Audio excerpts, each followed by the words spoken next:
निवडणुकीची धामधूम चालू आहे। सर्वप्रथम सर्व पत्रकार मीडिया बांधवाचं मी आभार मानतो की माझ्या विनंतीला मान देऊन सर्वजण इथे आलेले आहेत। तर मित्रांनो, भारतीय जनता पार्टीकडून माननीय राणा जगजितसिंह पाटील हे मैदानात आहेत तुळजापूर तालुका विधानसभा क्षेत्रामध्ये, आणि तसेच अपोजिशन मध्ये देवानंद रोचकरी असतील व त्यानंतर काँग्रेस आहे पक्षाची धीरज भैया पाटील तुळजापूर शहरातले आहेत। त्यांनी 2 दिवसापूर्वीच एकतर काँग्रेस पक्षाचा नॅशनलाइज स्तरावरती म्हणजे राष्ट्रीय स्तरावरती जाहीरनामा प्रसिद्ध झाला आहे, परंतु धीरज भैया यांनी परवाच्या दिवशी माझ्या माहितीप्रमाणे त्यांनी तुळजापूरच्या किंवा तालुक्याच्या सर्वांगीण विकासासाठी जो जाहीरनामा प्रसिद्ध केलेला आहे त्याबद्दल माझे काही 2-4 आक्षेप आहेत। की पहिला तर आहे ते महिलांना आर्थिक दृष्ट्या सक्षम व स्वावलंबी करण्यासाठी लघु उद्योगाची उभारणी करणार आहेत असं ते म्हणतात जाहीरनाम्यात। तर मला त्यांना एकच विचारायचं आहे की धीरज भैया पाटील 5 वर्ष जिल्हा परिषद अध्यक्ष होते 10 वर्षापूर्वी माझ्या माहितीप्रमाणे, तर त्यांनी कुठला तालुक्यात किंवा जिल्ह्यात एखादा लघु उद्योग आणलाय का त्याचं एखादं वक्तव्य तरी कुठल्या व्यासपीठावर केलंय का, हे हास्यास्पद आहे। दुसरी गोष्ट, त्यांच्या जाहीरनाम्यात म्हणत आहेत की 3,000 आपण महिलांना देऊन, पण आज 3 महिने झालं महिलांना महायुती सरकार 1,500 रुपये लाडली बहीण योजनेअंतर्गत देत आहे। त्याच्यासाठी ते कोर्टात जात आहेत, त्याच्यावर ते काय म्हणतात की तिजोरीत पैसा नाही राज्याच्या, मग हेरी कुठून 3,000 रुपयाची तरफेज केली आहे किंवा तरतूद केलेली आहे हे मला त्यांनी सांगावं।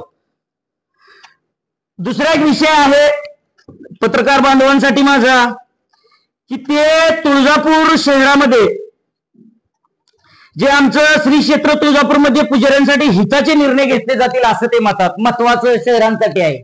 तालुक्याचा तर विषय सोडून द्या, कुठल्या व्यासपीठावर त्यांचं कुठं सामाजिक कुठलं आधुनिक अत्याधुनिक किंवा भूतकाळातलं कुठलंही कार्य आजपर्यंत कुणाला दिसून आलेलं नाही। आणि ते काय म्हणतात, ते एका विशिष्ट समाजाचे अध्यक्ष होते। आमच्या तुळजापूर शहरात पाळीकर समाज आहे, भोपे समाज आहे, उपाध्ये समाज आहे व सेवेदारी समाज आहे, असे 4 समाज मिळून आम्ही आई भवानीची सेवा, भक्तांची सेवा सर्वांनी मिळून गुण्यागोविंदानं करतो। परंतु त्यांनी तेल वाटण्याचा आज तगायत परंपरा आहे आमच्या तुळजापूरची की पाळीकर समाजाला त्यांनी अन्यायकारक वागणूक दिलेली होती, आणि त्या वागणुकीचा विषय आहे की ते स्वतः भोपे समाजाचे म्हणजे आमच्यातलाच भाग आहे, तेही आमचेच आहेत, पण त्यांचे अध्यक्ष होते, ते कसे शहरवासियांना लाभ देतील किंवा न्याय देतील पुजारी क्षेत्रांना, व्यापारी क्षेत्रांना, असं मला वाटत नाही। कारण ते विशिष्ट समाजाचे, त्यांनी वेळोवेळी पाळीकर समाज असेल, उपाध्ये समाज असेल, सेवेकरी समाज असेल किंवा तुळजापूर शहरवासी दर्शनाला जातात, सणावाराला, दिवाळी असेल, पाडवा असेल किंवा आपल्या हिंदू धर्मामध्ये अनेक सण आहेत, त्या सणाला तुळजाभवानी मंदिरात जे तुळजापूरचं ग्रामदैवत आहे, मग आमचंही असं शहरवासींचं आहे। मी 4 दिवसापूर्वीच बोललो की त्यांना वेगळं गेट निर्माण करणार आहे, त्यांना त्यांच्या बायकांना पोरींना डायरेक्ट दर्शन 24 तास, असं 1 दिवस नाही 2 दिवस नाही।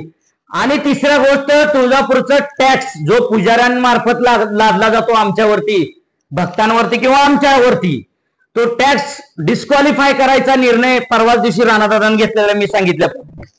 पण मित्रांनो, जो व्यक्ती शहराचं त्याला काय भविष्य माहित नाही, भूतकाळ माहित नाही, ना कुठलं विधायक कार्य कधी आयुष्यात केलं नाही, आणि आम्ही लोकांनी कधी त्यांचा उंबाटा पाहिलेला नाही, असा व्यक्ती जर तुळजापूरच्या शहरांच्या पुजाऱ्यांच्या बद्दल जर कार्य करण्याचं बोलत असेल, ते हास्य नाही, घृणास्पद कार्य असं मला वाटतंय, आणि त्याच्यावर तर त्यांनी कदापि बोलू नये।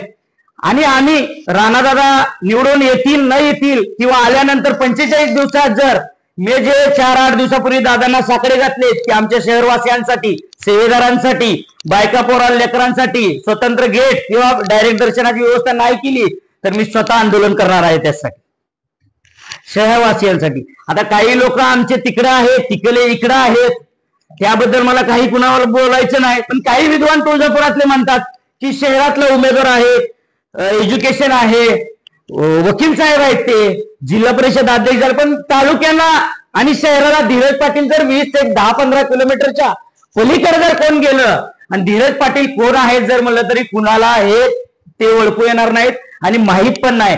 फक्त काय केलेलं आहे लाईफ मध्ये त्यांनी, ते जन्माला चाललेले चांदी सोन्याचे चमचे घेऊन, त्याच्यामुळं त्यांचे काँग्रेसचे संबंध आहेत. प्रत्येक राजकीय नेता काँग्रेसचा असेल किंवा कुठल्याही पक्ष त्यांच्या घरी जातो, कारण तुळजापुरात फक्त त्या घराण्यानेच विकास केलेला आहे. मला माहित आहे, माझ्या लहानपणापासून 2च बिल्डिंग भवानी रोडला होत्या, त्यावेळेस त्यांना समाजाची त्यांची आठवण आलेली नाही किंवा आमच्या पुजाऱ्यांची आठवण आली नाही किंवा व्यापाऱ्यांची आठवण आलेली नाही. आणि ते त्या घरात जात असत, खाते घालत असेल, दर्शन घालत असेल, त्यामुळे त्यांचा हुद्दा उंचवलेला आहे. ते तिकीटही कसं आणलं, काय आणलं हे तुम्हालाच माहित आहे किंवा सगळ्या गावाला तालुक्याला माहित आहे.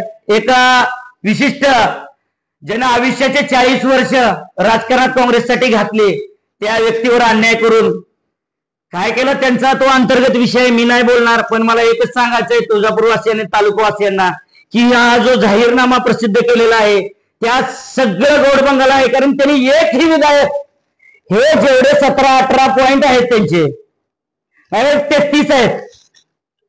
तुळजापूर शहरात गोशाळा उभारीन असं म्हणतात, हे विजय हे फक्त भाजप हिंदू संघटनेचा आहे.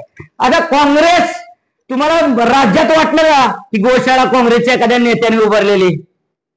ते डॉक्टर बाबासाहेब आंबेडकरचं नाव घेतात, संविधानावर हल्ला करतात, मुस्लिम आमच्या पाठीमागे असं म्हणतात, पण असं काही नाही. आम्ही जरी वेगवेगळ्या जातीचे, वेगवेगळ्या धर्माचे असलो तर आम्हाला एकच म्हणायचंय की जसं तुम्ही आपली आई बहीण असेल, आत्या असेल, मुलगी असेल, एखादं स्थळ बघताना, तिचं मुलगा बघत असताना, मुलगा ज्यावेळेस बघायला जातो त्याचा सातबार बघतो, त्याचं सॅलरी सीट बघतो, सॅलरी तेवढी आहे का, खोटं बोलतोय का, आणि योग तो निर्व्यसनी आहे का व्यसनी आहे हे पाहतो सर्वजण मिळून, म्हणजे सगळ्या नातेवाईकाला चर्चा करतो. त्याचप्रमाणे मला म्हणायचंय तुळजापूर शहरवासियांना आणि तालुक्यावासियांना, तुळजापूर विधानसभा क्षेत्रातल्या जेवढी सुज्ञ मतदार आहेत त्यांना मला एकच म्हणायचं, जात धर्म बाजूला ठेवा, योग्य व्यक्ती तुम्ही निवडून द्यायचा आहे. मला एवढंच सांगायचंय. याबद्दल आपल्याला काही शंका कुशंका असतील तर तुम्ही आपण स्वतः लाईव्ह मध्ये डायरेक्ट मला प्रश्न विचारू शकता, मी त्याचं उत्तर द्यायला प्रूफनी आहे बांधील आहे आपल्याला. धन्यवाद. शहरासाठीच नाही तर शहरात आणि जिल्ह्यासाठीच प्रसिद्ध होईल. तुळजापूर विधानसभा क्षेत्रासाठी वेगळा जाहीरनामा राणादादा रविवारी किंवा सोमवारी आपल्या समोर स्वतः येऊन प्रसिद्ध करतीलच, आणि त्यानंतर मी तुमच्याशी बोलेन आमच्या जाहीरनाम्याविषयी सविस्तर. लाक्षणिक वगैरे काय नाही, न्याय मिळतो मी मंदिरातच थांबणार आहे, मंदिर सोडून कुठेही जाणार नाही, मंदिरचा परिसर सोडून सगळे कामं माझे बंद होतील. मंदिर एक मंदिर, मग मला उठवून शासन नेईल, डिपार्टमेंट पोलीसचं नेईल किंवा सरकार नेईल, मी त्याचा विचार कधीही करणार नाही. त्यासाठी रिमाइंडर म्हणून आम्ही कोणीही आमदार आलो तर त्याला प्रत्यक्ष तो ट्रस्टी असतो मंदिरचा, त्यामुळे आम्ही रितसर त्याला निवेदन पहिले प्रथमतः देणार आहे सर्व शहरवासियांच्या वतीने.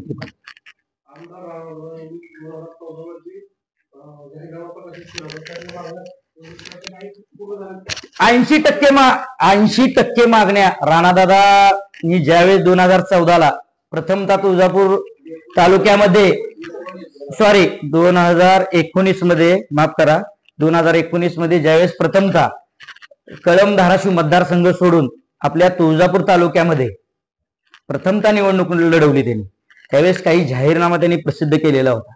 त्यामध्ये त्यांचं एकच विजन होतं, तुळजापूर शहराचा सर्वांगीण विकास व्हावा, तेथील व्यापाऱ्याला आर्थिक सहाय्य व्हावं, त्यांचा आर्थिक उद्धार व्हावा, पुजाऱ्यांचा आर्थिक उद्धार व्हावा, हा शहरासाठी विषय महत्वाचा होता. आणि तालुक्यासाठी पाणी हा विषय, तर पाण्याचा आणि शहराचा तुम्ही पाहता आज 2000 कोटी रुपयाचा त्यांनी आर्थिक जो लेखाजोखा आणि आराखडा त्यांनी तो मंजूर करून केंद्राकडून प्रसाद योजनेतून आणलेला आहे. आणि दुसरी गोष्ट, तालुक्यासाठी 11,000 कोटीचा तुम्ही पाहताय राणादादा स्वतः 80% तर काम माझ्या माहितीप्रमाणे पूर्ण झालेलं आहे. म्हणजेच जवळजवळ जेवढे त्यांनी छोटे मोठे जाहीरनाम्यात जे प्रसिद्ध केलं होतं की मी हे करणार आहे ते करणार आहे, 80% काम पूर्ण झालेलं आहे. 20% येणाऱ्या 5 वर्षात आणि येणारे जे जाहीरनामा आहे त्यात आम्ही ते पूर्ण करण्याचा पूर्ण ताकदीनं प्रयत्न 100% करू.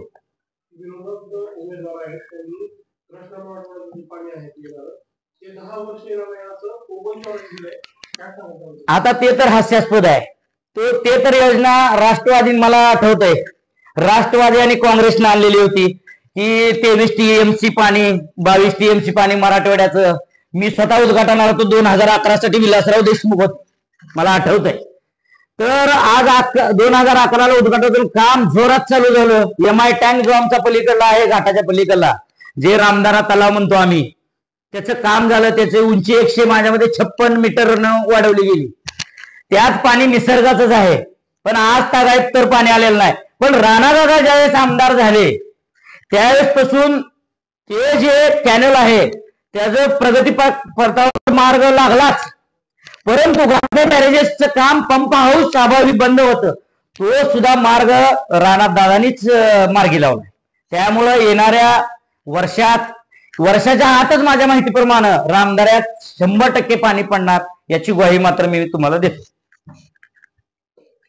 आणि शहरवासियांना, सेवेदारांना, त्यांच्या घरच्यांना, मायबाप किंवा बायका लेकरांना आमची जी प्रथा परंपरा आहे, अष्टमी असेल, शुक्रवार, मंगळवार असेल, ज्या दिवशी आम्ही स्वतः लहानपणी बनेनवर आमच्या आई मनाची पटकीने नैवेद्य दाखवणे, त्याशिवाय तुला जेवायला मिळणार नाही. साखर भाताचा असे ना, दही भाताचा असे ना, आम्ही जात होतो. पण आता ह्या 10 वर्षात मंदिर संस्थांनी काय जाचक नियम लावलेले आहेत, त्याची एक अट तर रद्द दादानी डायरेक्ट त्या दिवशी डिक्लेरेशन केलेलं आहे. पण हा 45 दिवसात जर दादाने निर्णय नाही घेतला तर मी स्वतः माझ्या अंगावरती केसेस घेऊन माझ्या जेवढे भोपी समाजाचे, पाळकर समाजाचे किंवा शहरवासीय किंवा उपाध्ये समाजाचे सर्व तज्ञ लोक ज्यांना माहितीगार आहे, मला त्यातली काय जास्त माहिती नाही, नियम शर्ती अटीचे देऊळ कवायतानुसार आपलं मंदिर चालतं, त्या अनुषंगाने मी स्वतः आंदोलन करणार आहे आणि न्याय मिळवून देण्याचा 100% प्रयत्न मी स्वतः करणार आहे. दुसरं माझं कामच आता विजन नाही. माझं एकच विजन आहे, तुळजापूर शहरवासियांना डायरेक्ट दर्शनाला सोडणे. त्यांच्या लेकर बाळा असतील, त्यांचे घरचे असतील किंवा आमच्या माहेरी गेलेल्या मुली असतील.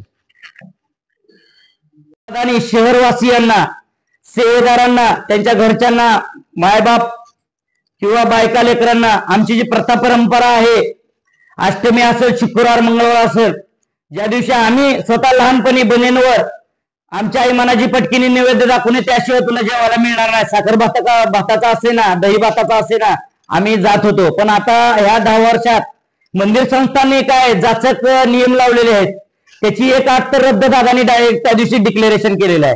पण हा 45 दिवसात जर दादाने निर्णय नाही घेतला तर मी स्वतः माझ्या अंगावरती केसेस घेऊन माझ्या जेवढे भोपी समाजाचे, पाळकर समाजाचे किंवा शहरवासीय किंवा उपाध्ये समाजाचे सर्व तज्ञ लोक ज्यांना माहितीगार आहे, मला त्यातली काय जास्त माहिती नाही, नियम शर्ती अटीचे देऊळ कवायतानुसार आपलं मंदिर चालतं, त्या अनुषंगाने मी स्वतः आंदोलन करणार आहे आणि न्याय मिळवून देण्याचा 100% प्रयत्न मी स्वतः करणार आहे. दुसरं माझं कामच आता विजन नाही.